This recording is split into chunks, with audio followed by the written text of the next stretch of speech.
Ley del Impuesto sobre la Renta. Artículo 51. Las personas físicas residentes en el país que obtengan ingresos de los señalados en este título, para calcular su impuesto anual, podrán hacer, además de las deducciones autorizadas en cada capítulo de esta ley que les correspondan, las siguientes deducciones personales. 1. Los pagos por honorarios médicos, dentales y por servicios profesionales en materia de psicología y nutrición, prestados por personas con título profesional, legalmente expedido y registrado por las autoridades educativas competentes, así como los gastos hospitalarios, efectuados por el contribuyente para sí, para su cónyuge o para la persona con quien viva en concubinato y para sus ascendientes o descendientes en línea recta, siempre que dichas personas no perciban durante el año de calendario ingresos en cantidad igual o superior a la que resulte de calcular el salario mínimo general del área geográfica del contribuyente elevado al año, y se efectúen mediante cheque nominativo del contribuyente, transferencias electrónicas de fondos, desde cuentas abiertas a nombre del contribuyente en instituciones que componen el sistema financiero y las entidades que para tal efecto autorice el Banco de México o mediante tarjeta de crédito, de débito o de servicios. Las autoridades fiscales podrán liberar de la obligación de pagar las erogaciones a través de los medios establecidos en el párrafo anterior, cuando las mismas se efectúen en poblaciones o en zonas rurales sin servicios financieros. Para efectos del párrafo anterior, también serán deducibles los pagos efectuados por honorarios médicos, dentales o de enfermería, por análisis, estudios clínicos o prótesis, gastos hospitalarios, compra o alquiler de aparatos para el establecimiento o rehabilitación del paciente, derivados de las incapacidades a que se refiere el artículo 477 de la Ley Federal del Trabajo, cuando se cuente con el certificado o la constancia de incapacidad correspondiente expedida por las instituciones públicas del Sistema Nacional de Salud, o los que deriven de una discapacidad en términos de lo dispuesto por la Ley General para la inclusión de las personas con discapacidad, y se cuente con el certificado de reconocimiento y calificación de discapacidad emitido por las citadas instituciones públicas conforme a esta última ley. Lo dispuesto en este párrafo no estará sujeto al límite establecido en el último párrafo de este artículo, en el caso de incapacidad temporal o incapacidad permanente parcial, o bien de discapacidad. La deducción a que se refiere el párrafo anterior solo será procedente cuando dicha incapacidad o discapacidad sea igual o mayor a un 50% de la capacidad normal. Para efectos de la deducción a que se refiere el segundo párrafo de esta fracción, el comprobante fiscal digital correspondiente deberá contener la especificación de que los gastos amparados con el mismo están relacionados directamente con la atención de la incapacidad o discapacidad de que se trate. Adicionalmente, el Servicio de Administración Tributaria, mediante reglas de carácter general, podrá establecer otros requisitos que deberá contener el comprobante fiscal digital por Internet. 2. Los gastos de funerales, en la parte en que no excedan del salario mínimo general del área geográfica del contribuyente elevado al año, efectuados para las personas señaladas en la fracción que antecede. Los donativos no onerosos ni remunerativos, que satisfagan los requisitos previstos en esta ley y en las reglas generales que para el efecto establezca el Servicio de Administración Tributaria, y que se otorguen en los siguientes casos. A. A la Federación, a las entidades federativas o los municipios, a sus organismos descentralizados que tributen conforme al título 3 de la presente ley, así como a los organismos internacionales de los que México sea miembro de pleno derecho, siempre que los fines para los que fueron creados correspondan a las actividades por las que se puede obtener autorización para recibir donativos deducibles de impuestos. B. A las entidades a las que se refiere el sexto párrafo del artículo 82 de esta ley. C. A las entidades a que se refieren los artículos 79, fracción 19 y 82 de esta ley. D. A las personas morales a las que se refieren las fracciones 6, 10, 11, 20 y 25 del artículo 79 de esta ley y que cumplan con los requisitos establecidos en el artículo 82 de la misma ley. E.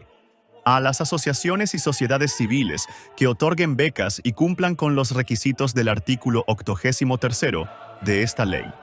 El Servicio de Administración Tributaria publicará en el Diario Oficial de la Federación y dará a conocer en su página electrónica de Internet los datos de las instituciones a que se refieren los incisos B, C, D y E de esta fracción que reúnan los requisitos antes señalados. Tratándose de donativos otorgados a instituciones de enseñanza, serán deducibles siempre que sean establecimientos públicos o de propiedad de particulares que tengan autorización o reconocimiento de validez oficial de estudios, en los términos de la Ley General de Educación, se destinen a la adquisición de bienes de inversión, a la investigación científica o desarrollo de tecnología, así como a gastos de administración hasta por el monto, en este último caso, que señale el reglamento de esta ley, se trate de donaciones no onerosas ni remunerativas, conforme a las reglas generales que al efecto determine la Secretaría de Educación Pública, y dichas instituciones no hayan distribuido remanentes a sus socios o integrantes en los últimos 5 años. El monto total de los donativos a que se refiere esta fracción será deducible hasta por una cantidad que no exceda del 7% de los ingresos acumulables que sirvan de base para calcular el impuesto sobre la renta a cargo del contribuyente en el ejercicio inmediato anterior a aquel en el que se efectúe la deducción, antes de aplicar las deducciones a que se refiere el presente artículo.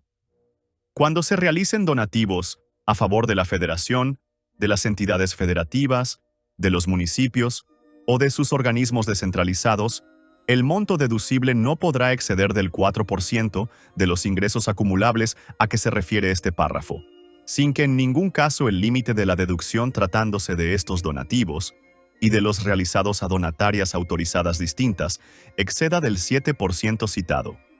Cuando se otorguen donativos entre partes relacionadas, la donataria no podrá contratar con su parte relacionada que le efectuó el donativo, la prestación de servicios, la enajenación o el otorgamiento del uso o goce temporal de bienes. En caso contrario, el donante deberá considerar el monto de la deducción efectuada por el donativo correspondiente como un ingreso acumulable para efectos del cálculo del impuesto sobre la renta, actualizado desde la fecha en que se aplicó la deducción y hasta el momento en que se lleve a cabo su acumulación. 4. Los intereses reales efectivamente pagados en el ejercicio por créditos hipotecarios destinados a la adquisición de su casa-habitación, contratados con las instituciones integrantes del sistema financiero, siempre que el monto total de los créditos otorgados por dicho inmueble no exceda de 750,000 unidades de inversión. Para estos efectos, se considerarán como intereses reales el monto en el que los intereses efectivamente pagados en el ejercicio excedan al ajuste anual por inflación del mismo ejercicio, y se determinará aplicando en lo conducente lo dispuesto en el tercer párrafo del artículo 134 de esta ley, por el periodo que corresponda. Los integrantes del sistema financiero, a que se refiere el párrafo anterior, deberán expedir comprobante fiscal en el que conste el monto del interés real pagado por el contribuyente en el ejercicio de que se trate, en los términos que se establezca en las reglas que al efecto expida el Servicio de Administración Tributaria. 5. Las aportaciones complementarias de retiro realizadas directamente en la subcuenta de aportaciones complementarias de retiro, en los términos de la Ley de los Sistemas de Ahorro para el Retiro, o a las cuentas de planes personales de retiro, así como las aportaciones voluntarias realizadas a la subcuenta de aportaciones voluntarias, siempre que en este último caso, dichas aportaciones cumplan con los requisitos de permanencia establecidos para los planes de retiro, conforme al segundo párrafo de esta fracción. El monto de la deducción a que se refiere esta fracción será de hasta el 10% de los ingresos acumulables del contribuyente en el ejercicio, sin que dichas aportaciones excedan del equivalente a 5 salarios mínimos generales del área geográfica del contribuyente elevados al año. Para los efectos del párrafo anterior, se consideran planes personales de retiro, aquellas cuentas o canales de inversión que se establezcan con el único fin de recibir y administrar recursos destinados exclusivamente para ser utilizados cuando el titular llegue a la edad de 65 años, o en los casos de invalidez o incapacidad del titular, para realizar un trabajo personal remunerado de conformidad con las leyes de seguridad social, siempre que sean administrados en cuentas individualizadas por instituciones de seguros, instituciones de crédito, casas de bolsa, administradoras de fondos para el retiro, sociedades distribuidoras integrales de acciones de fondos de inversión